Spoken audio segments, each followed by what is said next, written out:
السلام عليكم ورحمة الله وبركاته. ازيكم عاملين ايه؟ يا رب دايما تكونوا بخير. اعملوا لايك على الفيديو ده وسبسكرايب للقناة وفعلوا الجرس عشان يوصلكوا اي فيديو جديد انا بنزله.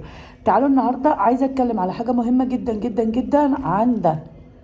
طبعا يا جماعه ده لا غنى عنه لا غنى عنه، بس انا جايه اتكلم النهارده عن حاجه معينه.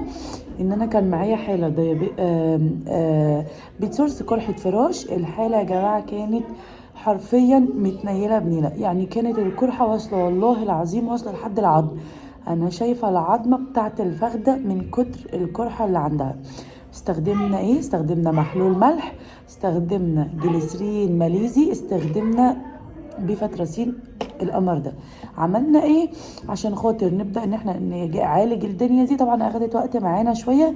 المفروض كنا نركب الفاج، بس الفاج غالي شويه عليها، فطبعا اضطرينا ان احنا وقت اطول معانا شويه، بس كانت نتيجه مبهره. ابتدينا نقص الجلد الميت كله حوالين الجرح. انا هحاول انزل لكم صوره الجرح. بعد كده نغسل كل يوم بمحلول ملح الجرح كويس قوي قوي قوي، وننشف محلول الملح كويس قوي قوي قوي. نستخدم دريسنج بلاش قطن عشان بيمسك في الجروح. بعد كده حطينا البيفتراسين. ما بنحطش بيتاجين عشان البيتاجين ماده كاويه وبيبدا ياكل الجرح معانا. احنا ما بنستخدمش بيتاجين في حالات قرع الفراش يا جماعه.